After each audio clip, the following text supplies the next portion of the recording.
It was crazy, number one, and especially being so close to the action in Philadelphia.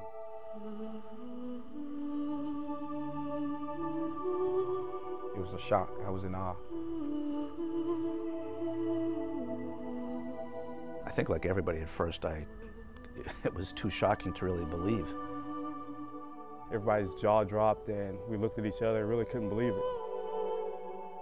Right in the middle of the attacks, Mike Sherman, who was the head coach at Green Bay, called, and he was playing a team that we had played and wanted to know information on the team. And I go, do you realize, and this is a coach's world, do you realize that we're being attacked right now? And he had no idea.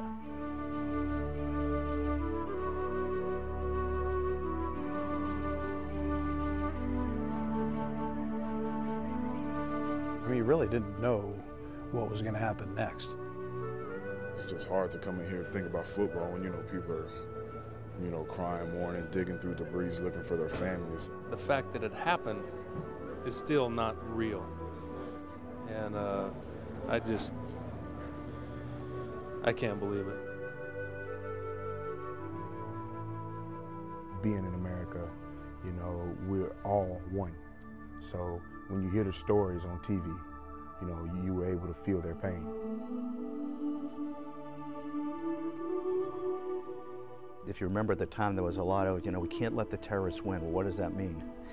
And at the NFL, you struggle, okay, where's the right level of empathy and sympathy and respect? And at the same time, when's the right moment to, okay, we've got to move forward now.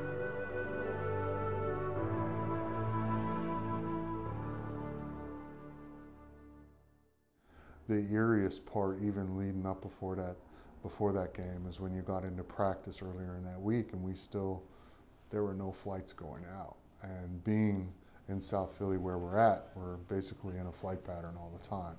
So you're standing out on the field, seeing planes fly over. And then one day, just standing there and hearing a plane, and you're like, there's no planes in the air, and that little thing in the back of your head says, what's going on? And it's the Air Force up running. It was so weird. I took the flight, nonstop flight from Philly to Seattle for that game. I left on a Friday. There was 3 people on the plane. 3 people. There was more flight attendants than there were passengers. Then when you got to the Seattle airport, there was nobody in the airport. In fact, I got goosebumps. It was spooky. Glory be to God, baby. God bless America. Let's go. During that time, it was a nation united. We came together as one, and we had the flag out there. It was a very emotional day across America. You talk about the hair standing up on the back of your neck, that's what it was. Really, the first game back, the thing I remember most about it was the national anthem. Ooh, say, can you see by the dawn's early light what so proudly we... You can just hear the emotion in his voice. For an officer to be there, they put their lives on the line to go into the building and just secure the people around in New York City. It's amazing. Didn't have the flag on the field. It's just, people are different, but sports does something that brings people together. This was one instance where, everyone was just one.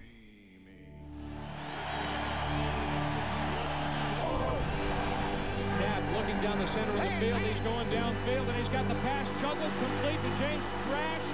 He's on his way to the house. Touchdown. Eagles put up 27 points. Their defense stands strong, giving up only 3. It was just something, special about that day, because we were out there representing the families that had lost ones, and it felt good to go out there and make a statement.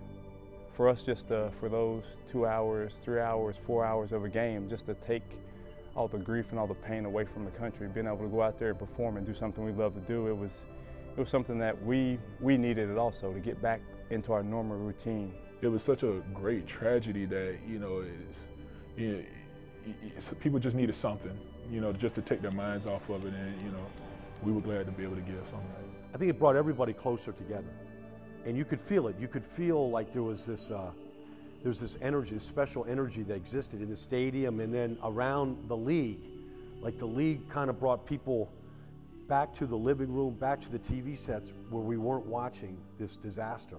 I think sometimes we forget about those days and what happened and what this country's all about. And, you know, it was a challenging time to get through, and it's going to continue to be that way. Well, I've always said that football, it's a microcosm of life. You have to, within this little world we're in, you have to deal with all the problems. You have all the issues. And so I think that the players, they had to heal, coaches had to heal. We were all part of the country. And then to see us kind of rise back up and put this game together and give tribute, I think that kind of lifted everybody. The emotions, you know, that hey, they're pulling together, let's go play.